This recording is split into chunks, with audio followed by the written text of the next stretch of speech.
Shalom, bersama Yohanes di sini dan selama 10 menit ke depan mari kita bersama-sama merenungkan kebenaran firman Tuhan. Terlebih dahulu mari kita berdoa bersama-sama. Terima kasih Tuhan, kami bersyukur kepadamu buat kesempatan ini untuk kami boleh belajar bersama kebenaran firman Tuhan. Kami bersyukur dalam kasih karunia, kami yang hina ini kau layakkan untuk kami mendengar kebenaran firman. Kami yang bodoh ini kau tuntun dengan roh-Mu yang kudus untuk kami beroleh pengertian yang benar.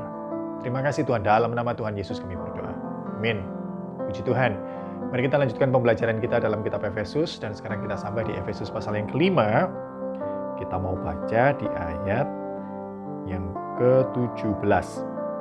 Efesus pasal 5 ayat 17. Sebab itu janganlah kamu bodoh, tetapi usahakanlah supaya kamu mengerti kehendak Tuhan. Sebab itu, sebab apa? Sebab ayat 16 berkata, sebab hari-hari ini adalah jahat. Sebab itu ini seperti Paulus sedang menjelaskan bahwa kesimpulannya adalah kurang lebih seperti itu. Setelah Paulus menjelaskan tentang siapa kita di dalam Kristus, manusia yang baru yang dalam kasih karunia ditarik keluar dari kegelapan, dijadikan terang, dan diutus kembali ke dalam gelap. Dan oleh sebab itu maka kita harus senantiasa melakukan tugas kita sebagai terang kapanpun itu, dan melingkupi apapun kita diingatkan untuk memperhatikan dengan seksama. Dan kapan kita mau mulai bersinar, Paulus mengingatkan kita, loh ya jangan ditunda-tunda. Sekarang ini waktu yang paling tepat, karena hari-hari ini adalah gelap, karena hari-hari ini adalah jahat, dan di dalam kegelapan itulah terang paling diperlukan. Di dalam kegelapan itulah kita harus menunjukkan cahaya Kristus kepada dunia, supaya mereka ditelanjangi dosanya, dan mereka sampai kepada pemahaman bahwa mereka berdosa dan tidak bisa menyelamatkan dirinya, dan mereka butuh juru selamat. Sebab itu, janganlah kamu bodoh.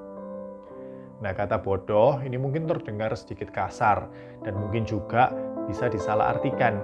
Bodoh ini maksudnya apa ya? Apakah ini berlaku untuk aku yang matematikaku dapat E, yang fisikaku dapat F, dapat 40, dapat 30 dari nilai 100? Apakah bodoh seperti itu yang dimaksud? Bodoh seperti apa? Nah, di ayat ini setelah koma, sebab itu janganlah kamu bodoh, tetapi, nah kata tetapi ini kan menunjukkan kontras. Seperti gelap dan terang. Itu sesuatu yang kontras. Nah, bodoh, tetapi, nah ini kalimat berikutnya ini akan menunjukkan apa sih yang tidak bodoh.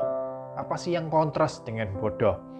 Tetapi usahakanlah supaya kamu mengerti kehendak Tuhan. Jadi, ukuran bodoh di sini bukan bicara tentang akademisi, bukan tentang bodoh dalam matematika, geografi, bodoh dalam kimia. Enggak. Bodoh di sini memiliki arti tidak mengerti kehendak Tuhan. Sebab itu janganlah kamu bodoh, tetapi usahakanlah supaya kamu mengerti kehendak Tuhan.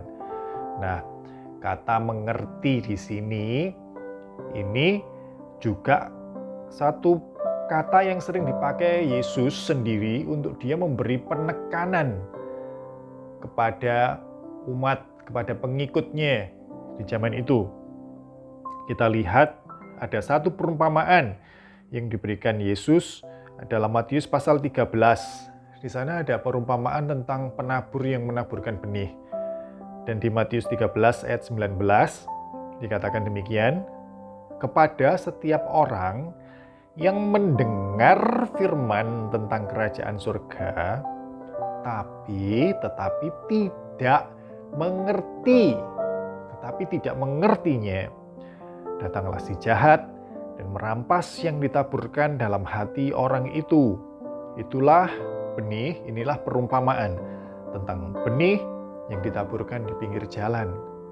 Benih yang ketika ditabur datang burung dan kemudian memakan benih itu sehingga benih itu tidak sempat berakar, apalagi bertumbuh, apalagi berbuah. Dan di sana dikatakan kenapa seperti itu, kenapa orang tidak bisa berakar, kenapa orang tidak bisa bertumbuh, kenapa orang tidak bisa berbuah. Karena mereka membaca firman. Loh, membaca firman itu bagus toh? Iya. Tapi pembacaan tanpa berusaha untuk mengerti, maka itu sesuatu yang firman Tuhan ngomong tidak akan berbuah. Ada lagi dalam Matius, tetap dalam Matius pasal 22 ayat 29, Yesus berbicara keras. Yesus menjawab mereka, "Kamu sesat, sebab kamu tidak mengerti kitab suci maupun kuasa Allah." Nah, di Matius 22 ini, sebelum Yesus mengucapkan kalimat ini, itu kisahnya ada orang-orang, dan ini bukan orang-orang sembarangan, orang-orang Saduki, orang-orang yang punya kedudukan penting dalam pemerintahan di zaman itu, orang-orang yang memegang teguh 5 kitab Musa. Dan kemudian orang ini datang kepada Yesus untuk mencobai dengan mengajukan satu pertanyaan tentang kebangkitan. Nah, Yesus menjawab di sana dengan keras sekali, "Kamu sesat." Kenapa dikatakan kamu sesat? Sebab kamu tidak mengerti kitab suci maupun kuasa Allah. Jadi, pembacaan firman Tuhan itu suatu hal yang penting. Dan saya terus mengingatkan diri saya sendiri dan terus mengajak kita semua, ayo baca firman, ayo selidiki firman Tuhan. Tapi pembacaan firman tanpa pengertian tidak akan menghasilkan buah. Nah, di sini kemudian kita kembali ke Efesus dan ada satu kata yang penting di sana yang dikatakan usahakanlah. Kita bisa mengaku Yesus Kristus adalah Tuhan dan Juru Selamat. Itu semua kasih karunia. Kalau bukan Roh Kudus yang menggerakkan kita, tidak ada yang bisa mengucapkan, mengaku sepenuh hati bahwa Yesus adalah Tuhan. Kita bisa membaca firman Tuhan, mengerti Tuhan melalui firman-Nya. Itu kasih karunia Tuhan. Itu pemberian Tuhan. Tapi itu tidak meniadakan tanggung jawab kita untuk kita berusaha, tetapi usahakanlah. Nah, di sini kita melihat hubungan antara kita dan kasih karunia Tuhan. Tuhan menyatakan dirinya kepada kita. Tanpa inisiatif Tuhan, tanpa kasih karunia Tuhan, kita tidak akan bisa menemukan Tuhan. Karena natur kita natur yang berdosa, natur yang tidak kudus, kita ini begitu bodohnya, tidak akan bisa menemukan Tuhan kalau Tuhan tidak menyatakan dirinya kepada kita. Tapi itu tidak berarti kemudian jadi Kristen itu sit back and relax, do nothing, duduk-duduk aja, leha-leha saja. Nanti kamu pinter-pinter sendiri kok. Enggak ya, firman Tuhan barusan mengingatkan kita, usahakanlah. Usahakan supaya kamu mengerti, supaya kamu tidak bodoh. Kiranya ini menggiatkan kita. Menggiatkan kita untuk apa?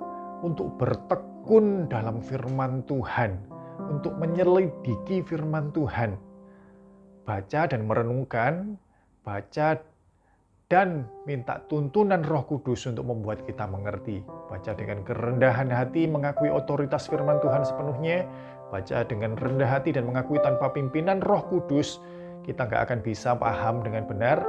Tapi juga itu tidak meniadakan tanggung jawab kita untuk kita berusaha, bertekun, supaya kita mengerti. Mari kita berdoa bersama-sama. Terima kasih Tuhan, kami bersyukur buat firman-Mu yang Kau sampaikan kepada kami, mengingatkan kami untuk kami melakukan apa yang menjadi bagian kami, yaitu berusaha untuk mengerti Tuhan. Kiranya ini membangkitkan semangat kami untuk kami membaca firman lebih lagi, merenungkan firman dengan sungguh-sungguh lebih lagi, merendahkan diri lebih lagi di bawah otoritas firman dan di bawah tuntunan Roh Kudus. Memohon kiranya kami dibawa pada pengertian yang benar akan firman, yang sudah Tuhan berikan kepada kami. Terima kasih Tuhan, di dalam nama Tuhan Yesus kami berdoa. Amin. Puji Tuhan, Tuhan memberkati.